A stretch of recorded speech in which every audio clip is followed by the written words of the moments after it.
the Freight Fraud Task Force and the Freight Fraud Summit. This is the TikTok Diner Podcast, where your hosts, John Cantera and Jeff Dickinson, serve up some freight fraud with a side of prevention. Grab a menu and have a seat. Your table is ready at the TikTok Diner.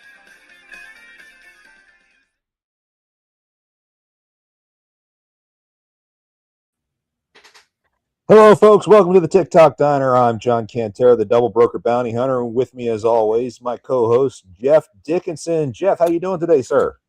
I am doing well, John. How about yourself? You still in Phoenix? I am still hanging out here in Phoenix. In fact, that does lead me to a public announcement I do want to make. You guys have seen me out in Phoenix every few weeks. I've been hanging out here, helping with a client. I do want to go ahead and announce that officially I am now accepting a full-time position with that client to do fraud prevention. That is with Run Buggy. So I am now with the Run Buggy team effective Monday. So very much looking forward to that. Now, what that does mean is, as far as our consulting business with Vigilant Transportation Services and the task force, I do have a team of folks who work with me, so we will still be providing consulting services to do audits, etc. If anyone should need our help, you can always reach out to me, and I can get you in touch with one of my team, and we can take care of you. However, I am going to go ahead and enjoy some time with these folks here in Arizona. I do get to work remotely, so I'll still be coming out here like once a month or so to spend time with them at their headquarters. But very much looking forward to this opportunity. It's been a lot of fun so far, and I think it's going to continue to be fun. Yeah, but thank you very much, London. Yeah, one more thing, John. You're still going to be the vice chairman of the Freight Fraud Task Force. Yes. I've got the ability to continue my work with the task force, as important as that work is.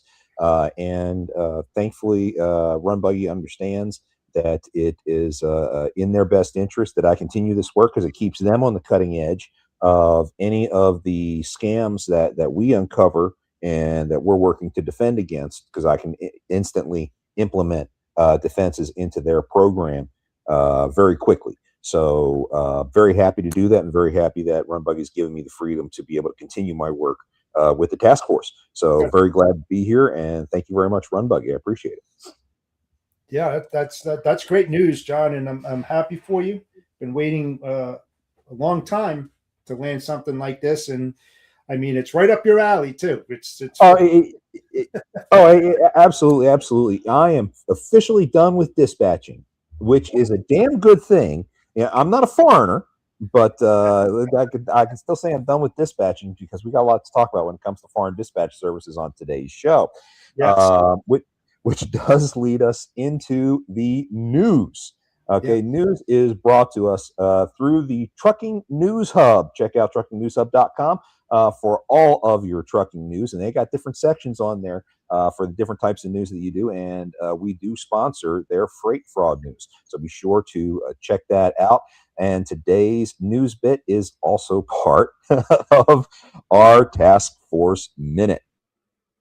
For the Freight Fraud Task Force, it's time for the Task Force Minute with your host, the Double Broker Bounty Hunter, John Cantera.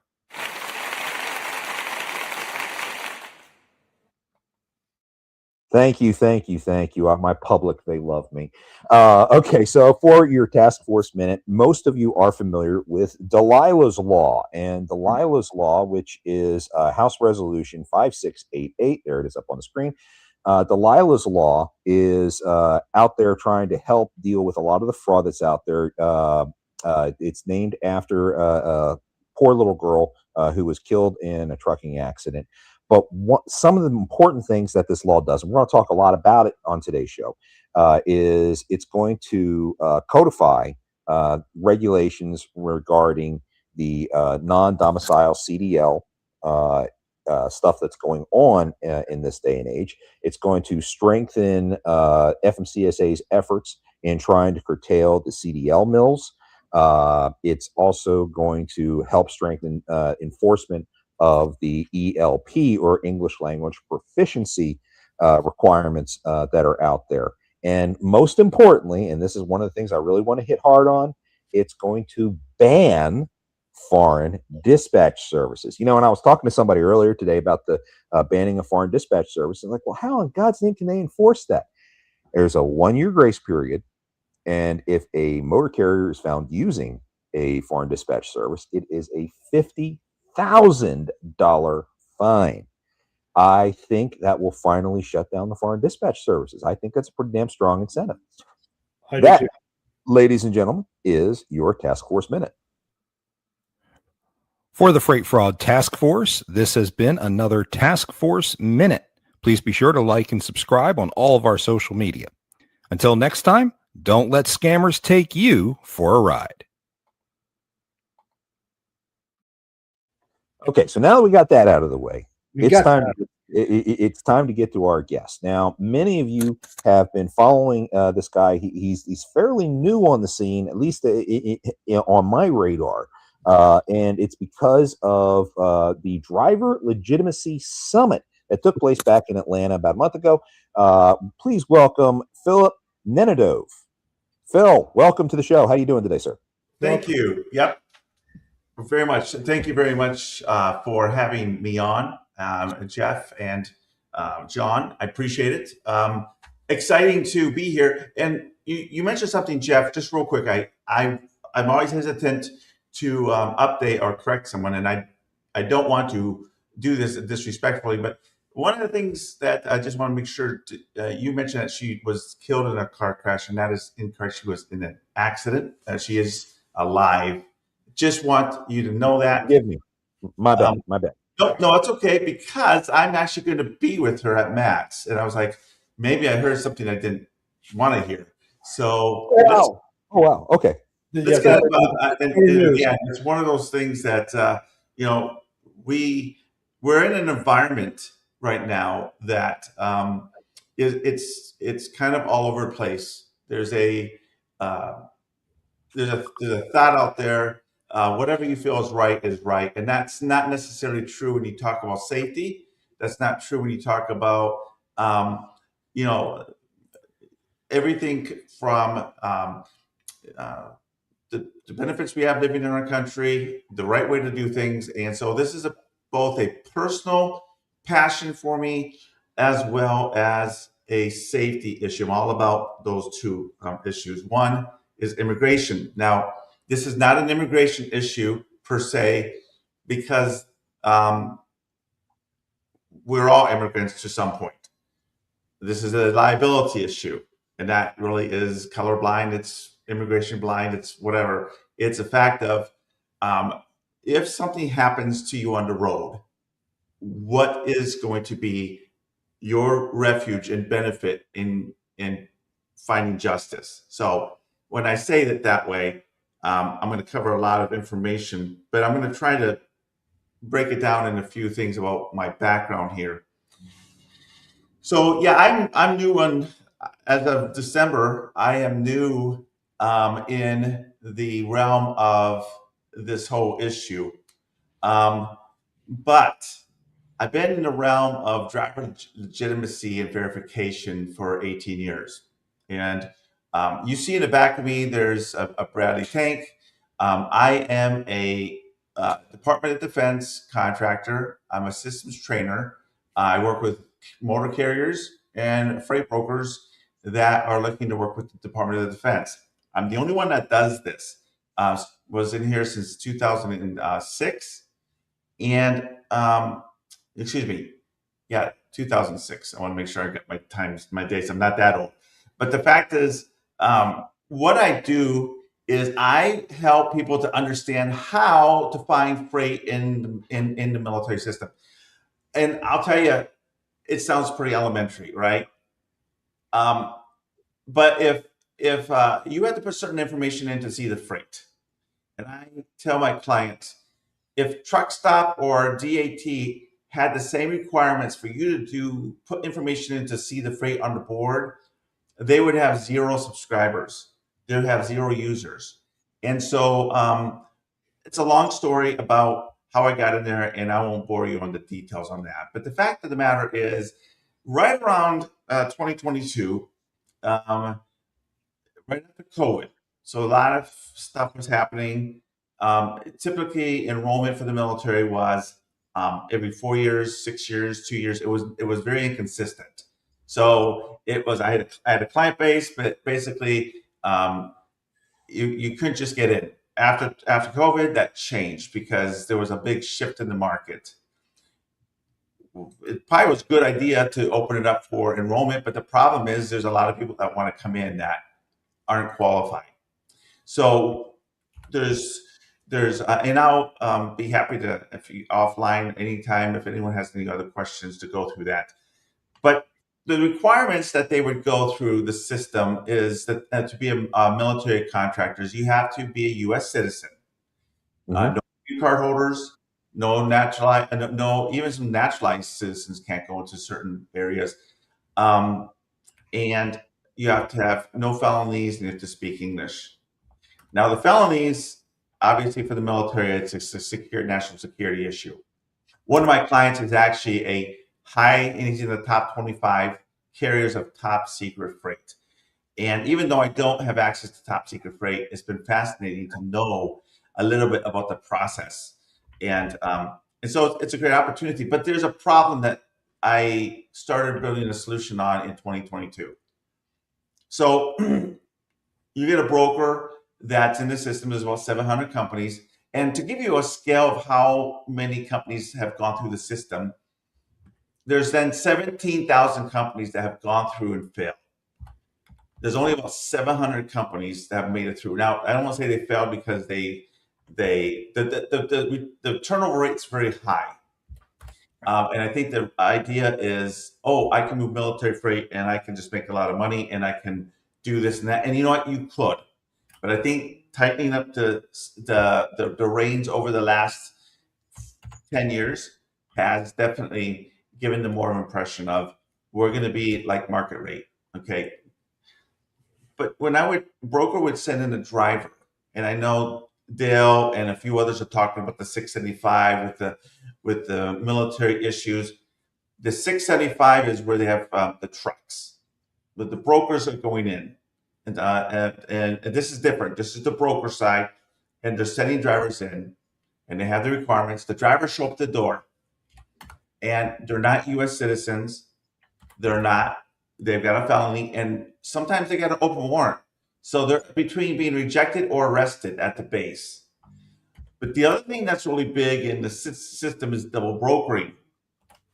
So I would tell my clients, you tell your driver, the military is going to look for you, because once you're there, you're in the system, you are recorded as being the driver. So if someone else shows up that's not you, after 3 times, you can never go into a base. I've had a lot of relationships. I've had TOs from the transportation officers from bases call me and say, Phil, I know it's not your fault, but this guy is never going to come back to my base.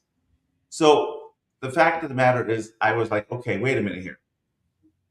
What's the disconnect? The disconnect is if the driver is sent to the base, the military has the information. If the military says this driver can't be used, why is it not conveyed beforehand? So it's either double brokered or there's a disconnect. And so I developed a program. I don't charge anything for this program. So I'm not like, it's a free program, but it's basically, they can verify if the driver is a U.S. citizen and has a felony or can speak English. Now, the system is military grade. I have a contract through a company that's a military grade background. All right. The success rate is about 99.6%.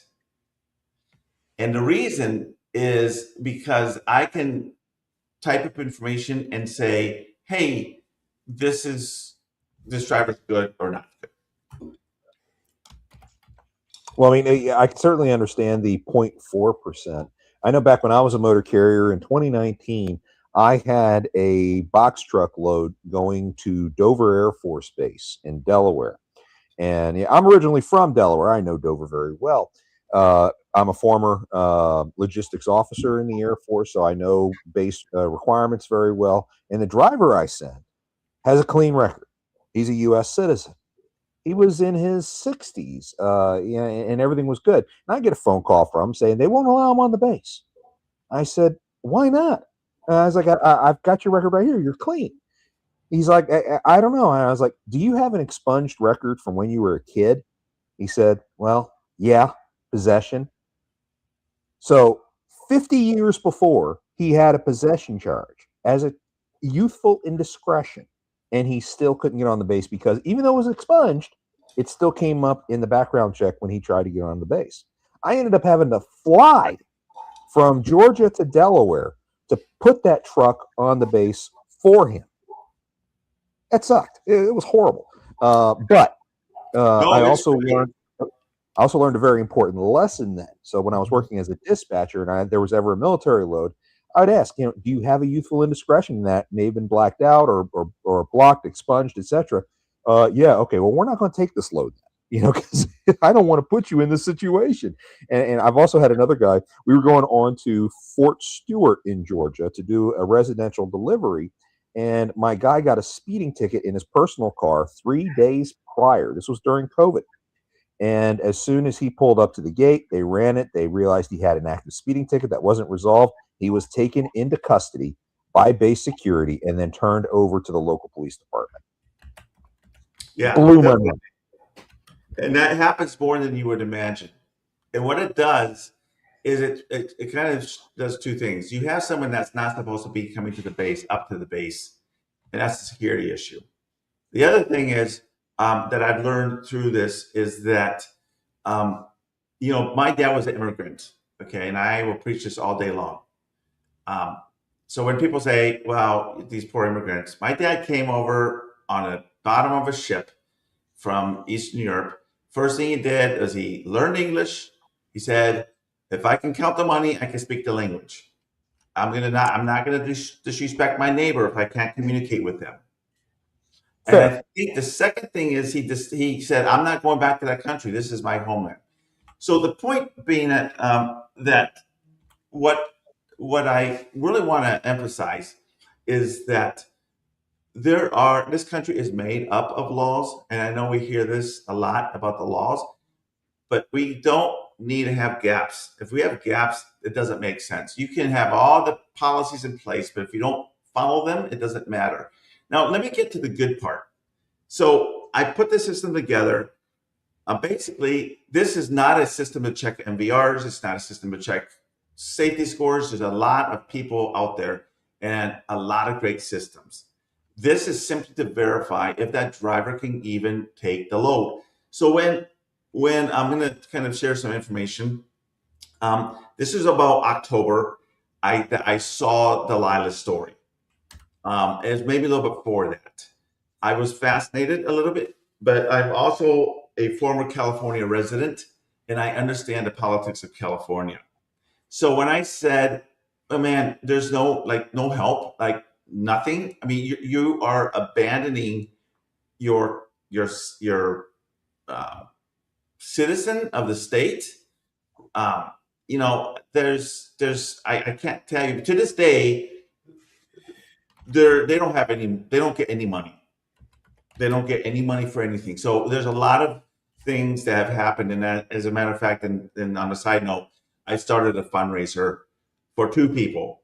And one is a good friend and raised about $100,000 in about 2 months. And I said, I'm going to do the same thing for Delilah's family, because if you have to take care of someone and the state's not going to help you and turn their back on you, we as citizens have to help each other out.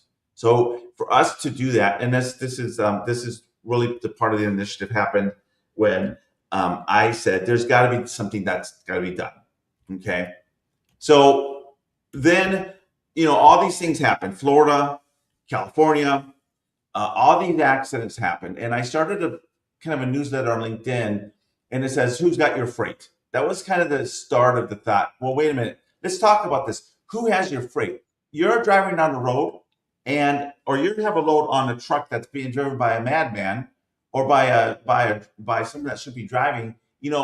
I wouldn't let someone in my house and say, I don't know who you are, but here's the keys. And expect it to be the same condition when I come back. All right, we just wouldn't, right? We would not. I mean, if we don't know the person, don't expect to have the house the way it is when you come back. And that's kind of the same So case. why do we do it with freight? Oh, Yeah, exactly. right. Well, and I'm gonna tell you that.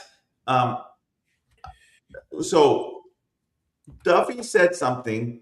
Secretary Duffy said something, and when he said it, the light came on. Okay, the light came on, and it came on because I have the system in place. So no one will understand what I'm saying until I say it. If you can verify the driver can't go into a base to pick up a load because they're not eligible to pick up the load, forget about even the CDL and everything else. If they're not eligible, I mean, your CDL is true because it can detect CDL, a fake CDL. It can detect if your visa, if your background check is, if you're here illegally. There's a lot of information out there. It's just so fragmented. So, as a man, and I'll get into this, but Duffy said this: we have to hold the shippers accountable.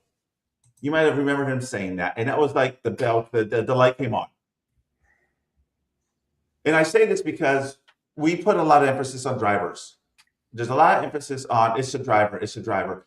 You have the driver, you have the shipper. Those are the two parties that really are the main parties. And I say this because a carrier and a shipper don't need a broker. Now, a broker, meaning to do business.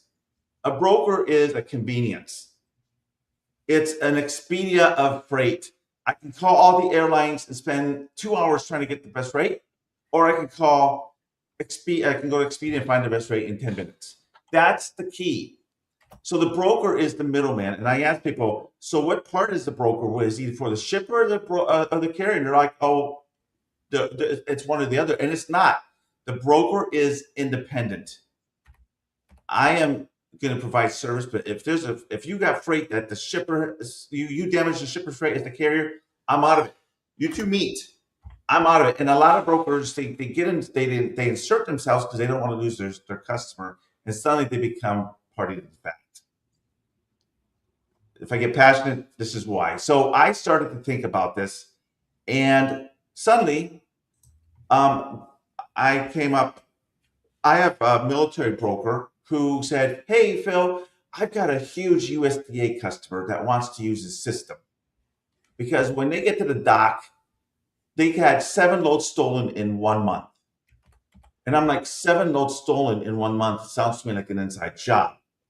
But how do you know who has the freight?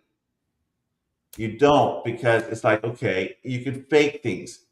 You cannot fake a background check. You can't. Because, I mean, you can, but for the most part, there's too many red flags that come in, and they'll give a a loud warning sign. No, it's up to the brokers and shippers if they want to use someone like that. That's really the hard part, right? So there is, talking with Delilah's Law and looking what they're doing is a great thing. I I was really felt, and I am a Christian background, and so I'm just going to say this. I opened my Bible one day and it came up to Joel 2:21. And if you don't know what it is, I'll just say it. That's fine. It's 3 parts. It says, "Fear not, O ye land, be glad and rejoice. I will do great things. The Lord will do great things." And it was just like, this is going to be a great thing. This is where I really fit in this industry. I'm willing to separate myself in a sense and sell my business or walk away and do this because my passion's here. I have a passion because my father, who's an immigrant, said, when you go through the process, and you get someone that cuts in over the border and they get their free stuff, it's like being in the grocery line at the store. And you're waiting why the line is so long and so long and so much, you're there forever. It's because if you look forward and you see the cashier just helping someone that came onto the side to ring him, we'd be frustrated. Wait, this guy, he's got to go back to the back of the line. And they're not doing that. And so his attitude, I mean, and he to the day he died was very much America first. American. I'm an American.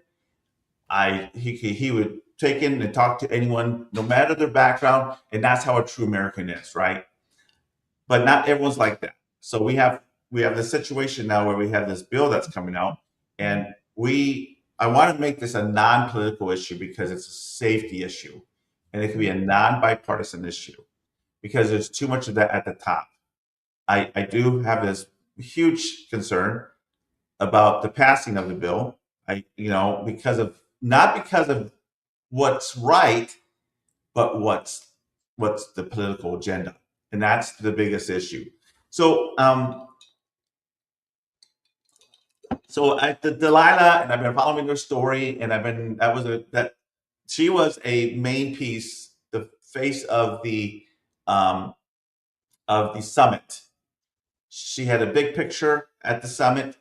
There was another girl. That was part of it. I have actually before this had talked to the family because and they were open to it, but there was going to be a big can of worms. She was hit by an illegal immigrant with a fake CDL license, a license driving a pickup truck, and that opens a whole can of worms because people will say, "Well, yeah, that wasn't a truck driver," but the fact is, if you get a fake CDL or you don't get a legitimate license as a driver, as a person driving a car, if you get one of those, you can get your CDL. So it doesn't just start with the CDL; it starts with the license. But that's a huge can of worms that we have to deal with. So anyway, talked to my wife. I said, Donna, I need to get this going because this is where I need to start working with. I got a summit put together in 4 weeks. Incredible. I don't know. I mean, I still can't understand how everyone that was invited that came. So you had everyone from different divisions. You had someone that had just retired from ICE. He was a top enforcement. You had someone from the FMCSA DLT side. You've had company leaders, Maersk ship lines, the second largest ship, trying to figure out how we can work through this verification of drivers of picking up loads at the dock. Yes, and all the way down to we had TAA was there, OIDA was there. We had lawyers, insurance, truck drivers, trucking companies, compliance, you name it. It was there. Even fraud. Dale was there. And the point is, it was 4 weeks, and people were saying, I don't know how you got this done in 4 weeks. And I'm like, you know what? There's a reason. Well, 3 weeks later, I didn't know that President Trump was going to introduce Delilah on the stage, if you will, and announce the Delilah Law. And so the stuff we were working on, the infrastructure of the things that we're working on, that I was working on, and I'm going to planning to submit this addendum, is to add yet another thing to the list. And that is shippers need to verify or be held responsible if they do not let the right person take their freight. Here's the thing. We as a country have a good thing going on. It's usually the ones that, I mean, if you got a bag of apples and one goes bad, they all go bad, right? And so just with my experience of the DLT, when I'd get the military DLD, I get someone calling, and I'm like, where are you located? I'm in Moldova, or I'm in Romania, I'm in Colombia. Well, they're not going to be able to work with you. Well, I have a VPN. So anyone that knows about a VPN, you don't know if they're in Texas or if they're in Tennessee or Tokyo. And that's the issue, right? And then I'd have a guy come in and I'd say, I'm going to tell you right now, your safety record is not good. 24 out of services in 1 year, 24. Well, what do I need to do? Just get a new MC? I said, that's the problem. That's the problem right there. It's not the fact of doing things the right way. It's the fact of, I got a mess. Let's just start fresh. Well, wouldn't that be nice?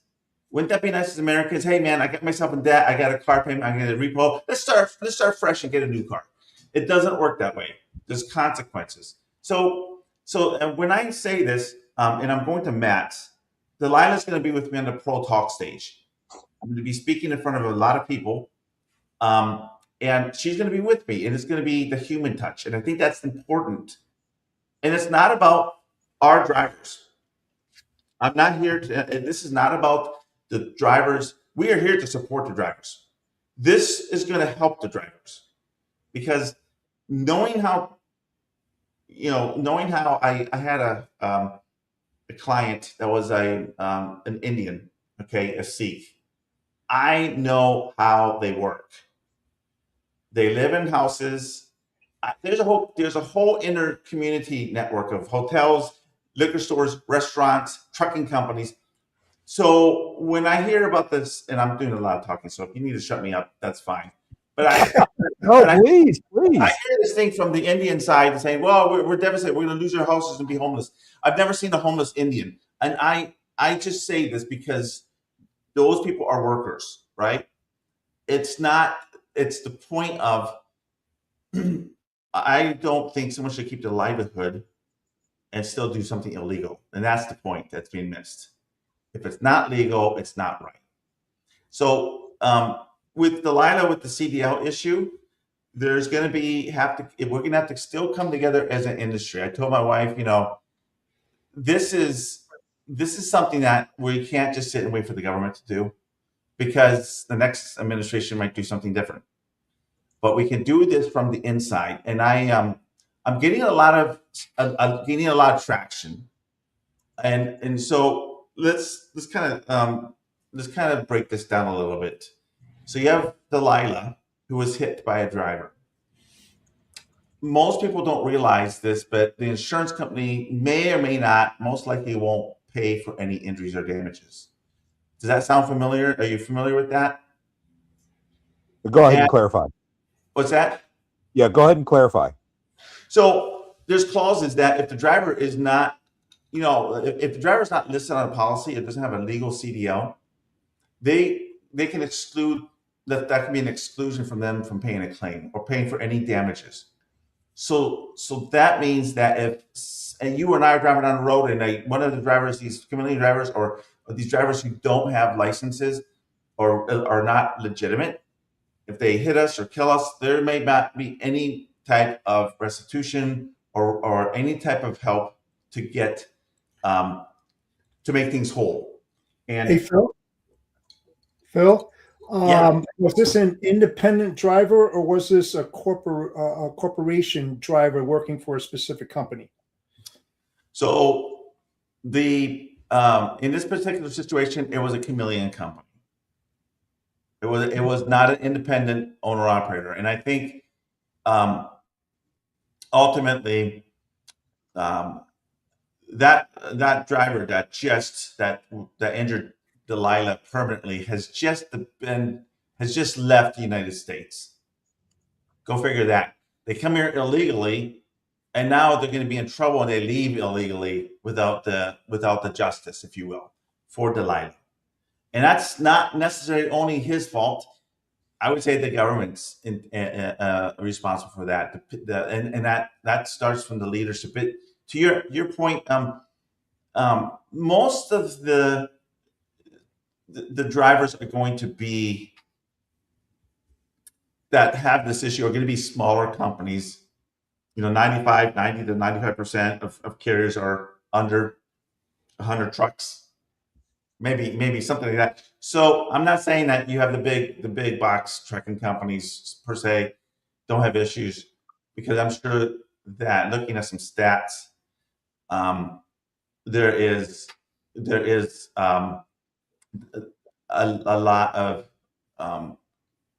bigger companies, bigger shippers willing to work with independents now. The top one, Amazon, contracts all these drivers. And they have, it's if you look at the amount of non-domicile issues, they're the top. They're at the highest. And you can see it on examples on the news where, I'm sure you've seen the same one. Amazon, truck pulling Amazon crashed, and they're changing the numbers and information right even before the police are getting there, right? It's like they're changing it on the paperwork. But knowing how other countries operate, they don't operate like the United States.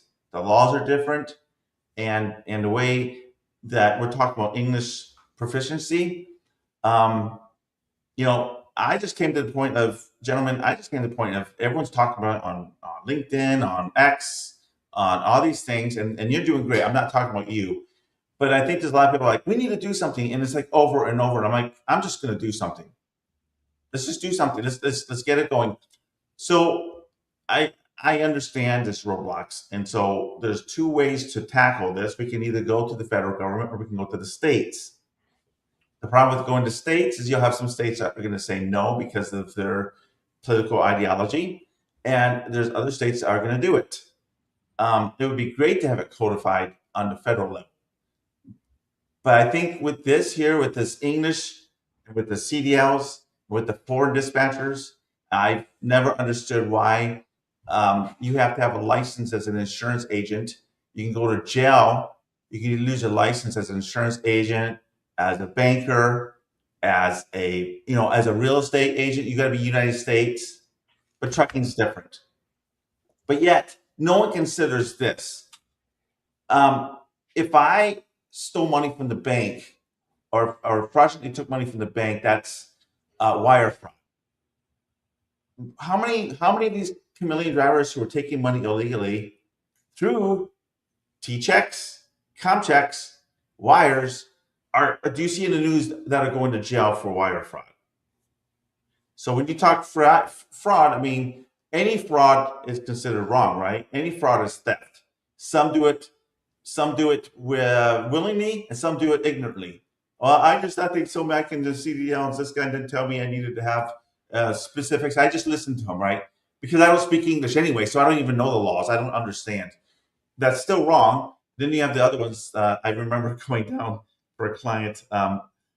If you looked at my Who's Got Your Freight blog, newsletter on LinkedIn, my first one was an experience inside. I felt like I was an undercover agent inside a freight broker agency in Glendale, California.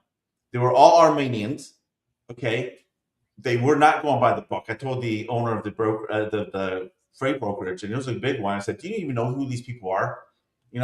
I'm like, "Hey, I'm here in California. I'll come and come to your office." "Oh, no, we'll pick you up." Two guys in suits and sunglasses and a black BMW come pick me up. I'm like, I tell my wife, "Hey, if I don't come back, this is where I'm at." And those are the type of people we're dealing with, and they've kind of spread out to Ohio. They spread out to Minnesota. They spread out to different areas because it's just grown. So Delilah's Law is hopefully going to tackle some of the things, but I really appreciate what you gentlemen are doing as far as the fraud side, because that is still the element that is all tied into this. Because it's just a huge web. A web is an understatement. No, I get it. Yeah, I've had a lot of people sit there and say, "Well, cargo theft is different from double brokering, and fraud is such a general term. Double brokering is such a general term." I'm a firm believer that double brokering is the start of all fraud within the industry. It's the first step. And once the double brokering has taken place, now the fraud branches off into so many different directions, usually in the direction of cargo theft. And if it's not cargo theft, then it's theft of the freight bill from the driver. So, I mean, it really does get crazy and blown out of proportion in multiple different directions. And the universal language that people are using certain things confuses some of the investigations that we end up doing. It's double brokering. No, it's actually cargo theft, but double brokering was it started. And we're splitting hairs left and right. But it's kind of important when people are trying to report these different crimes that are taking place across the country.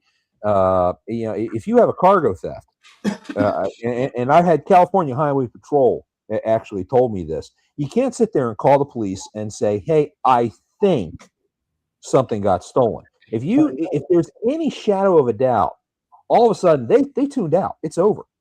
Okay. If you actually have something stolen, and I know we're kind of getting a little off topic, if you actually have something stolen, you got to say it has been stolen. End of story. And that's the only way that you're going to get law enforcement to take you seriously. They're not going to take you seriously in double brokering because double brokering does not have a legal definition codified in law. However, now, thanks to Delilah's law, we do have foreign dispatch services codified in law. Yes. Soon to be. So what do you think the odds are that the House is actually going to pass this bill now that it's hitting the House floor? So I like to say it this way. There's two ways to change your belief. You either are very much convinced by someone else telling you it, or you go through it yourself. I can guarantee almost everyone that if I voted for the bill against the bill, and I had a family member or someone get in the same situation as Delilah or worse, I would be like, this is terrible. Where's the police? Why did we pass this bill? And so the answer to your question is, we have to pass the bill before the midterms. We got to pass it by midterms. I also feel like if we can also go by the state. So say the federal government says no. I am actually in talks with the Lieutenant Governor of Tennessee to be a speaker at my next. He's interested, and he was going to do it. He was going to be there, and when I started my last summit in Tennessee, but then went to Atlanta because of space. We can also do it statewide. So in some sense, kind of like marijuana, you can transfer marijuana in Oregon, but you remember the story about the guy who went through Idaho, the little strip of Idaho, and he got arrested because it was a federal law. But state laws can say, we don't want illegal drivers in our state, and they can go with the state laws. You're always going to have a federal enforcement unless you're working with sanctuary states or cities. And so I think it's going to have some teeth to it. What needs to really be looked at is, how do we get this to work afterwards? So if I told you as a shipper or a broker, hey, you can verify the background of any driver before you even book the load. No cost. Would you do it? The other thing I think too, gentlemen, we pick on people, we pick on sites, and it's this and that and here and there. But when you look at the law, it really just defines what the legality is. I think the whole Montgomery versus C.H. Robinson, I'm actually hosting a roundtable. If you go to legitimacy.com, driverlegitimacy.com, I'm having a hosting. It's a lot of lawyers going to be there, a lot of transportation lawyers to talk about it, get a perspective. People can join to listen. Greg Reed is one of the main topics. Dale Prax and I are co-hosting it. The thing is, it'll be interesting to see the outcome of where this all goes with the Supreme Court. I think that there definitely has been the discussion about open liability. Delilah's, out of due respect for talking to Marcus and saying, hey, I'm not going to spread information, but Delilah's shipper, it was a load, and it was a big company. It was a Fortune 500 company. And I don't know the size of the broker, but I'm sure a Fortune 500 company, they beat you down on rates. I've always told people, if you want to get 1% of all of China for a business, good luck. You'll be beat to death. It's the same thing. Everyone goes for the big companies, and they think this is great, but then they're the slave of the company, right? What would happen if we look at the situation in Florida? Okay, we know the driver's name. We may or may not know the carrier's name. But what happens if they said, "Hey, this was IKEA or Best Buy whose load"? What do you think the response of those companies would be? Like, who hired this guy? That's such bad publicity, right? So it really comes down to, keeping accountable the people who let the drivers in. Now, I have a question for you, gentlemen, and you can maybe answer this.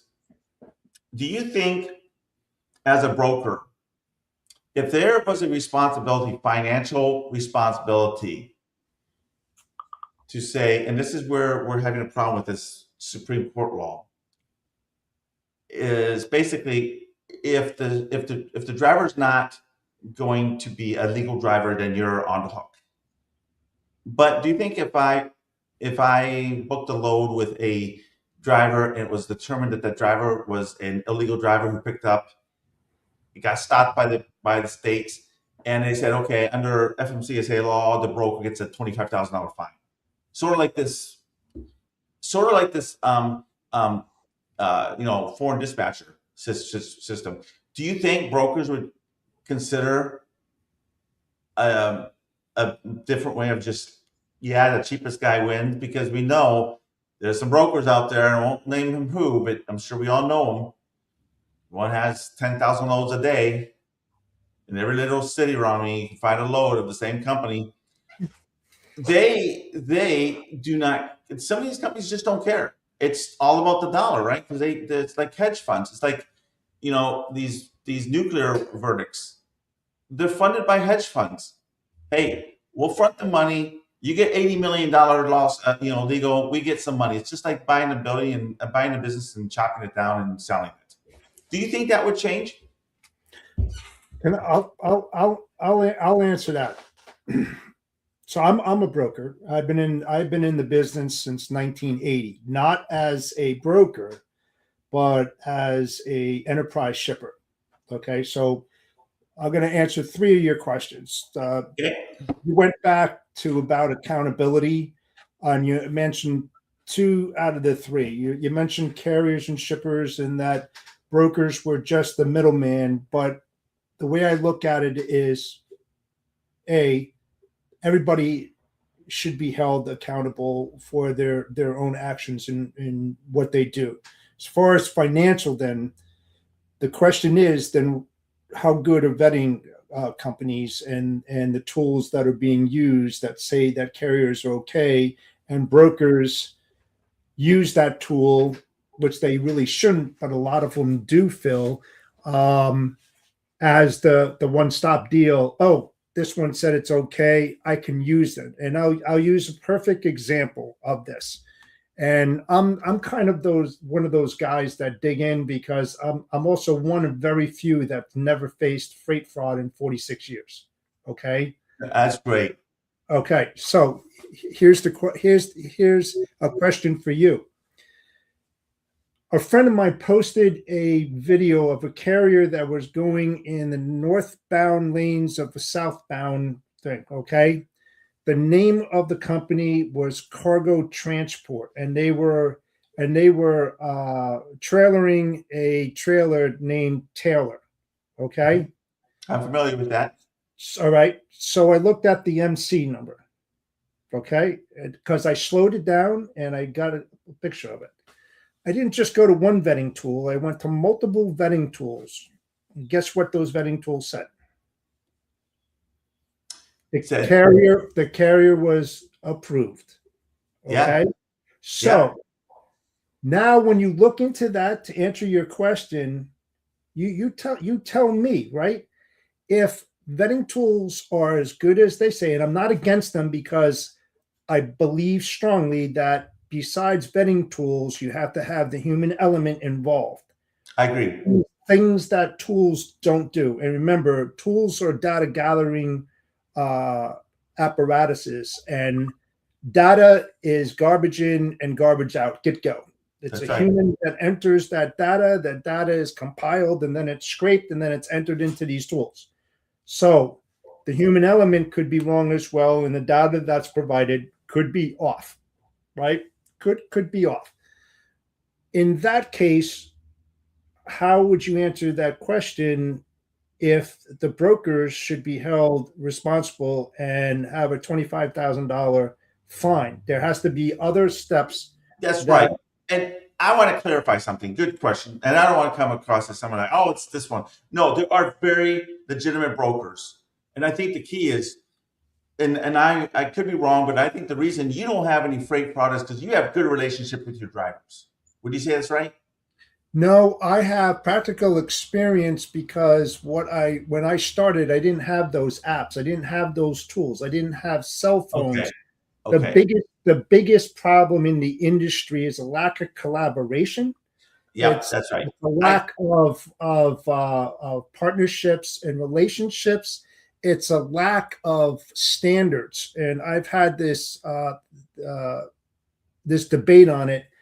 And when I say enforceable standards, not federal standards, but standards in which they're written as work instructions, and if they are written in the right text for dock supervisors to follow, or those best practices being mirrored imaged at all of the other facilities, because the first site of contact for a freight fraud and the last one is the shipper. It all starts at the shipper, nobody else. Without a shipper, fraud doesn't exist. That's right. Shipment.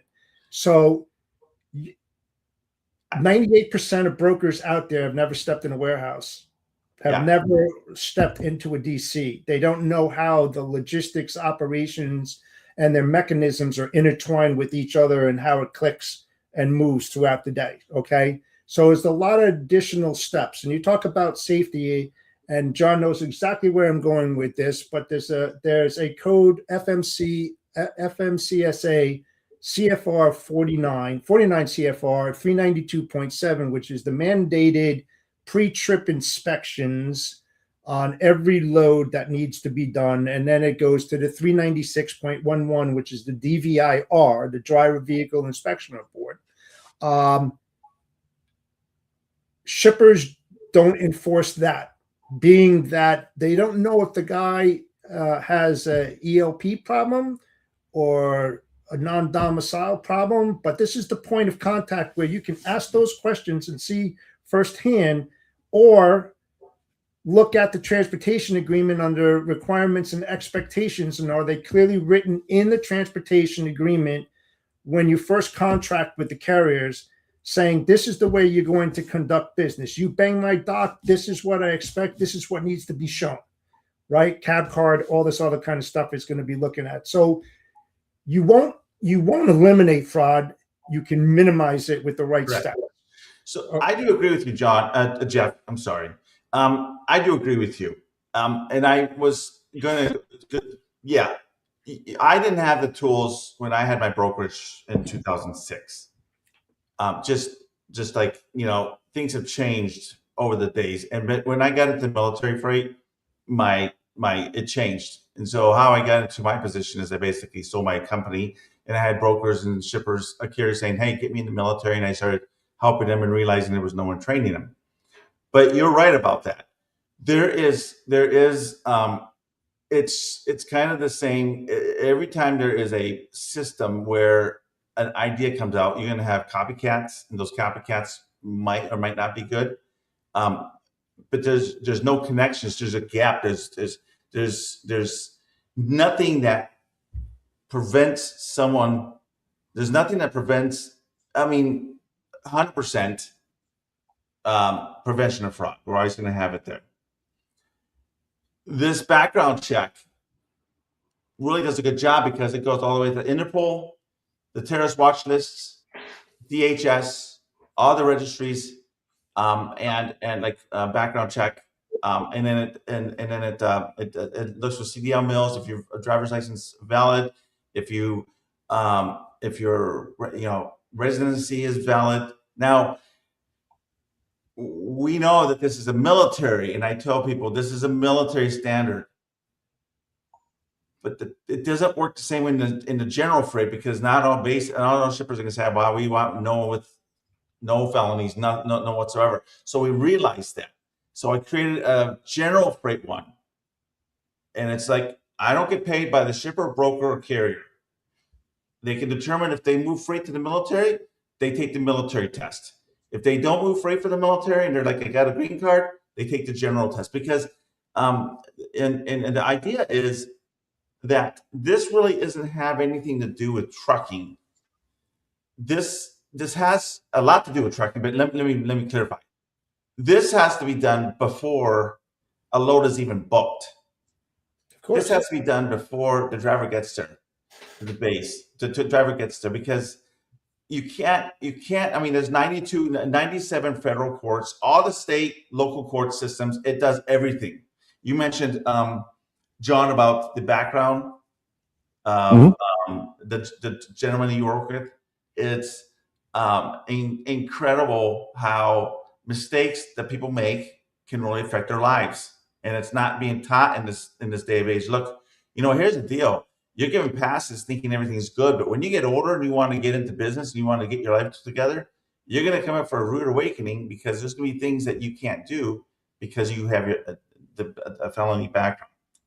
So I think that this program I have, it would be great with it works great with it interfaces great with fraud detection, because it's only meant for and I'm not trying to sell it, because I want to focus on the bill first. The focus is everyone comes up with ideas, but how do I take what I know and what I've learned, the benefit for the benefit of the industry, without being, Elon Musk, because I made so much money. I don't care about. I made my. I'm not worried about money. Money's not important to me. I want to, just like Dale and you gentlemen, you get involved in here for a cause, for a reason, a purpose, preservation. And how do we do that? When I go back to the broker, as far as the penalty, I am not saying that, we need to penalize people and trucks need more regulations and all these things. But if there is a pattern of uncorrected actions, then it's like everything else. I don't know if either of you listened to the Supreme Court argument. But one of the things that one of the justices said was basically this: you have two choices as a shipper. I can go ahead and I can find a truck myself and be liable, or I can find a broker and I'm free. Is that it's on the broker? And I will say there's mentality about that in every industry. I'm a trucking company. I've got a driver. Whatever he does is on him. And I'm like, no, whatever he does is on us. There's mentality with shippers. Get it done. I don't care if you go through the worst situations. I want my freight there, or I'm never using you again, and I'll find someone else. Okay. And then you get the broker. Well, I mean, one of my first dispatchers I fired because I walked in the door and I've learned lessons owning my brokerage like everyone else. And I said, he said, yeah, we'll have the truck there in 2 hours. I'm like, oh, great. You got a truck for the load. He goes, no. I just told him that because, give us more time. I said, so that's lying then, right? No. He's like, everyone does it. I said, not here. And I fired him. I said, I can't work with someone that's going to lie once, not defend themselves. I just can't. Right. So it's interesting because you're dealing with a lot of different variables here, and how I would really focus this is really trying to. It's going to take education. It's going to take a lot of education if we do something where even the Supreme Court ruling. Let's just say the Supreme Court ruling says, the shippers are more liable. Well, if I go to them, a shipper, and I say, well, you're liable now, that could be the wrong approach. Or you can say, hey, you know what? How can we avoid you being the victim of a lawsuit because you didn't vet your broker or driver to get your truck? I think shipper liability is on the rise. I think more and more people are starting to say, you're not going to get money from the drivers. They don't have the money to pull out, and the broker is, and the broker is important. I didn't mean to say they're not important. They are. They play a very important role. They're needed, But what I was trying to say is that the main parties is the carrier and the shipper, the transport and the freight. And then we have all these other levels. And I think that's dispatchers and dispatch organizations. We have a lot of different moving parts.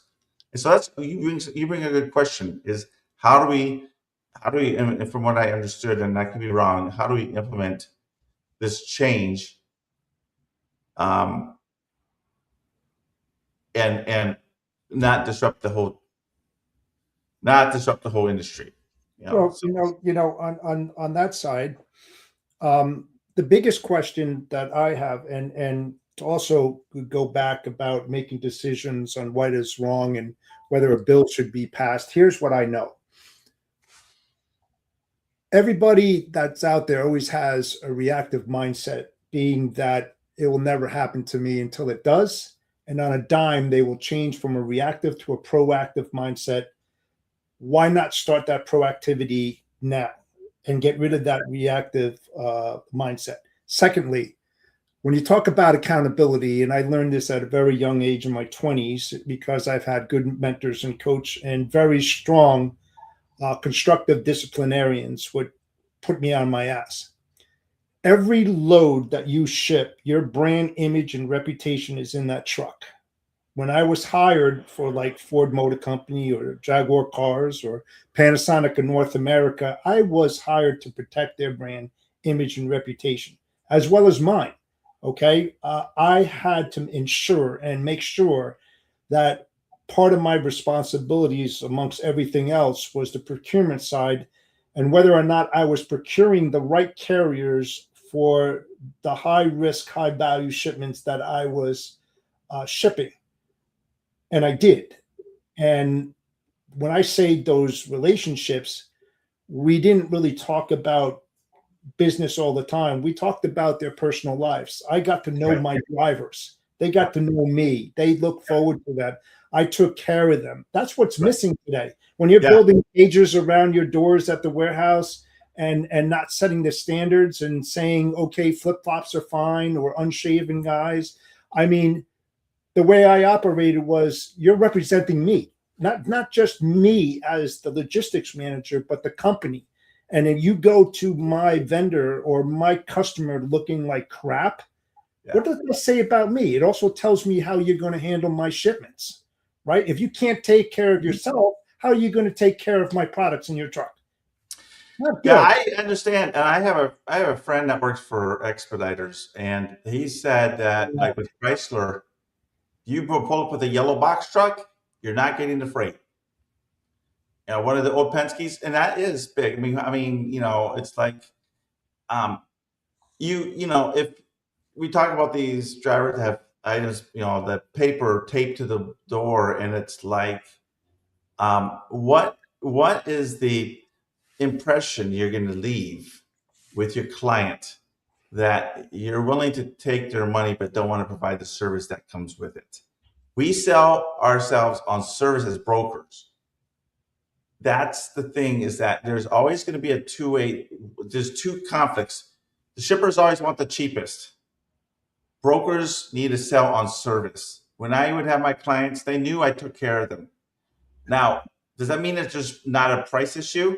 There is price, but also it's the quality of the customers you have.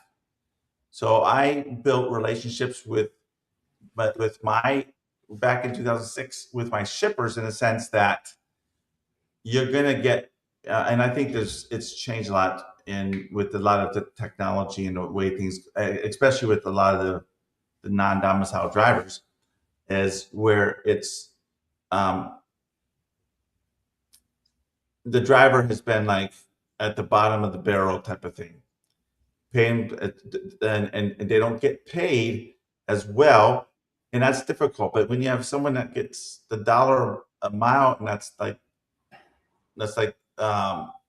wealth to them in their countries back overseas, they'll take the freight for $1.50, because they are making more money here, even if it's 75 cents a mile. And I'm just maybe giving an example.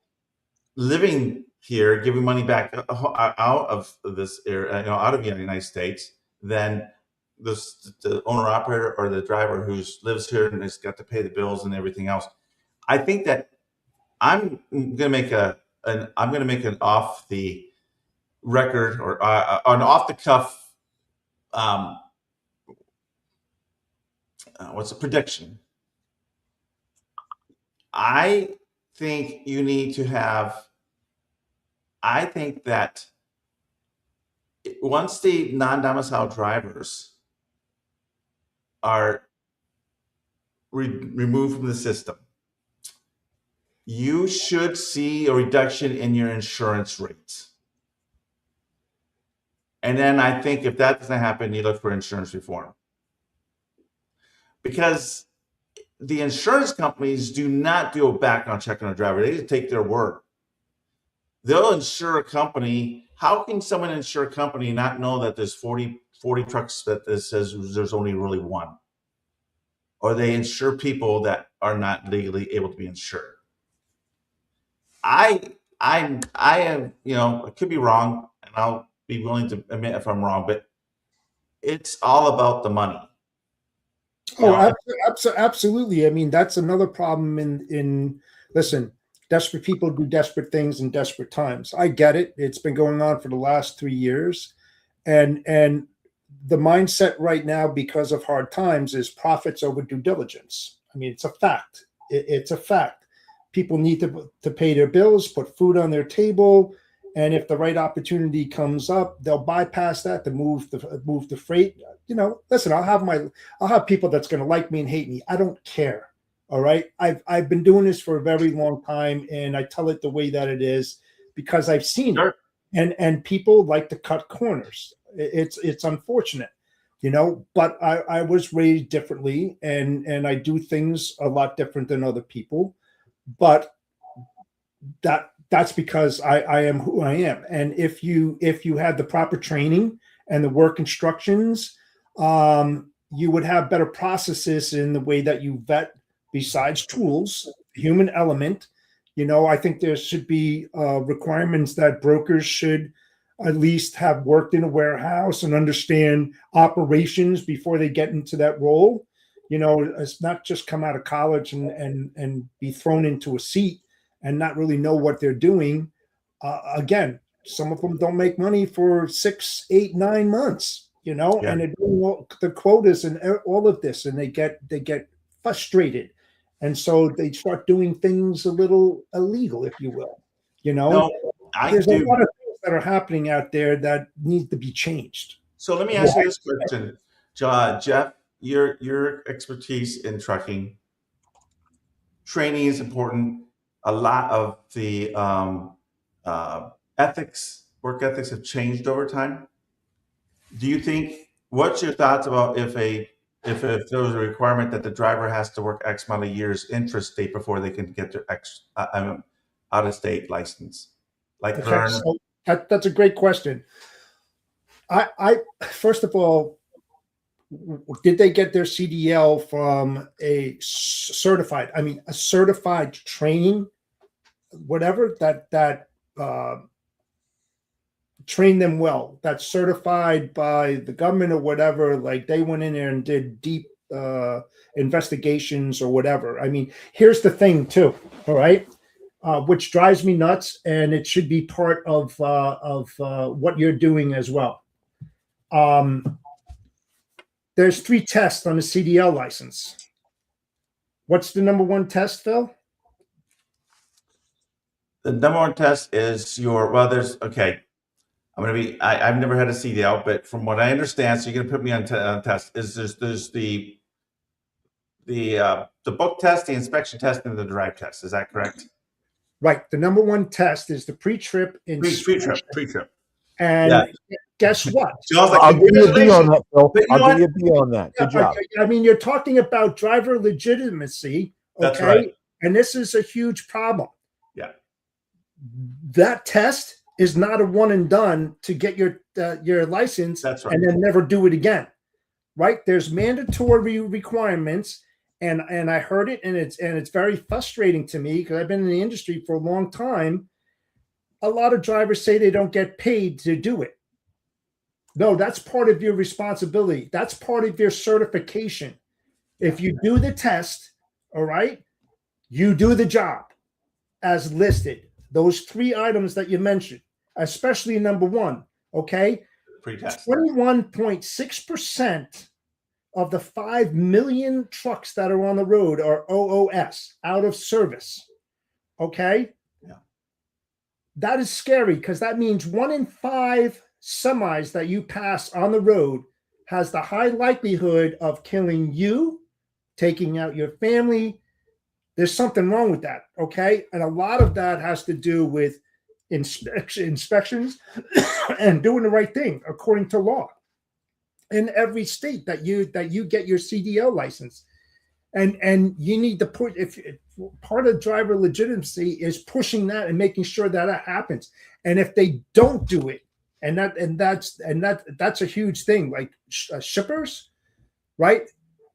Because of liability and insurance purposes you were talking about, they don't have to be part of the inspection because now they get pulled into that liability, but they can enforce that and saying part of that is that you need to do that inspection when you bang my door.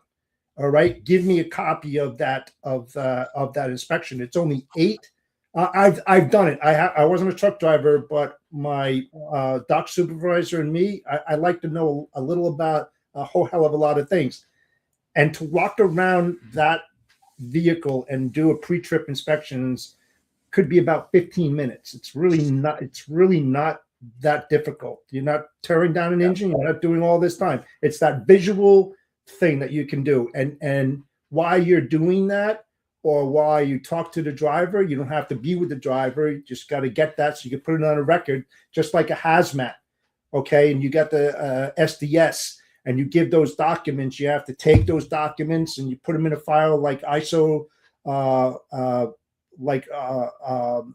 does that. And you do what you say what you do, you document and keep it on record for 3 months, 90 days. And then you can toss it out in case something comes at you. At least you know what the documents and everything that went with that hazmat. Okay. I mean, I could get into more with that, but we'll leave it there. There's certain requirements that drivers all need to do. And a lot of them fail at that. So, if drivers are going to be legitimate, they have to follow the law and make sure that that's happening. If they don't, revoke their freaking license, take them off the damn road, and that's it. Jeff, I think I might have just had a realization. Oh, time out 1 quick second, guys. Just got to warn you, we got about 5 minutes left, and then we got to go ahead and break off. So go ahead, Phil.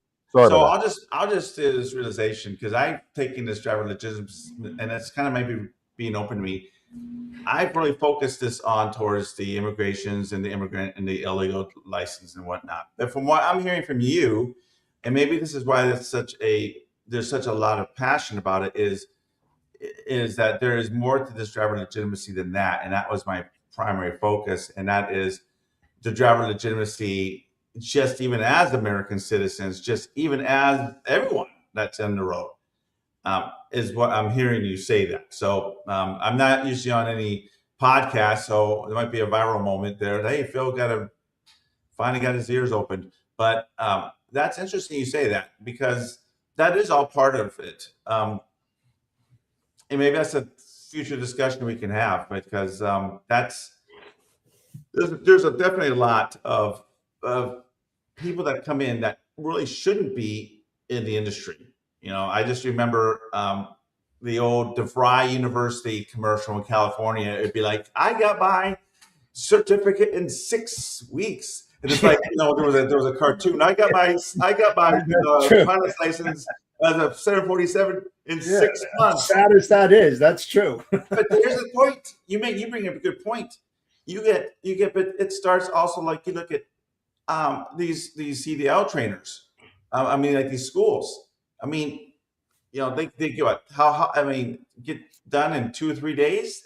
How does that work for someone? So I'm not saying, again, there's so much to dissect here, and you can really break it down to a lot of different things. But I really think what's important, that's going to help our industry is people like you and me, that we use that information, that life experience, and we share it with others. And I think that's the key, because I think there's a lot of people that are like, they're just in it for the money, you know. And I think that I've always looked at sales as, if I don't build a relationship, do the right thing, and the money will come. So people ask me, you know, I've paid the initiative. I'm going to be very open. I gotten, you know, it wasn't like I had any backing. It wasn't like I had anyone to say, "Oh, Phil, I like, this is what you need to do," you know. And after the summit went through, it was a either do or die. I knew it. It was either it's going to work or it wasn't, and it was very successful. And I will send you, gentlemen, copies of the video recordings if you want to watch it yourself. I finally got them. That took a long time, but the fact of the matter is, as a result of that, I've gotten some support in future events. And the idea is to partner with people that you have the same standards of safety and experience and respect. There's going to be a lot of people in this industry that you're going to have difference of opinions, but ultimately we have to do our part to work in our industry. It's just not going to be, I'm going to wait for the government and things will change. It just doesn't happen that way. No, and that's one of the reasons why John and myself, as the chairman of the Freight Fraud Task Force, as well as I'm the chairman of the Freight Fraud Summit, that's coming up on the 21st of May. That's why I'm doing this. I mean, Yeah.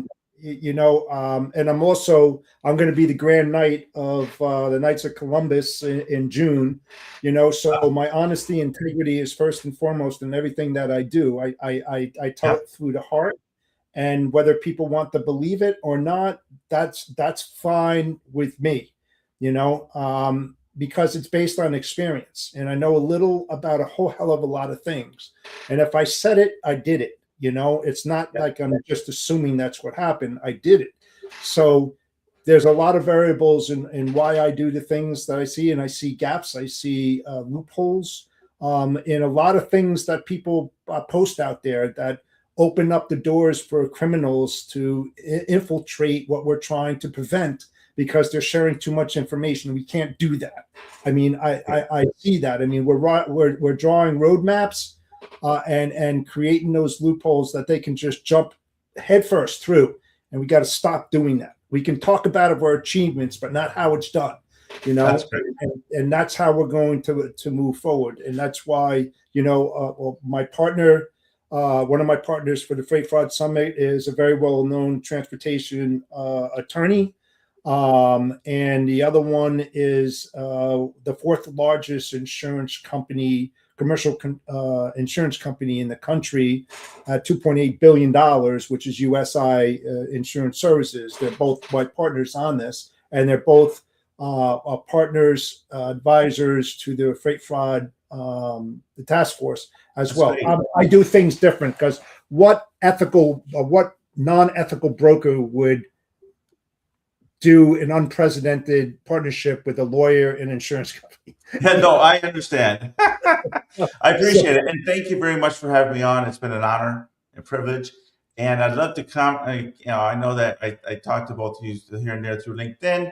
We kind of look at the same posts at times. I very much appreciate your time. You invited me on here, and looking forward to future collaboration and discussions, and hopefully everything will go the right way. So we certainly wish you all the luck with the driver legitimacy initiative. If you want to go to Matt's, talk to me, okay? Oh, we'll talk. We'll talk. It'd be great if I get to go there. But Phil, thank you so much for everything you're doing with the driver legitimacy initiative. I think it's absolutely vital work within this industry. And certainly, we want on behalf of the task force, we want to partner with you as you continue on your journey. Thank you again for taking the time to hang out with us today. Jeff, you got any closing thoughts? No, thank you so much, Phil.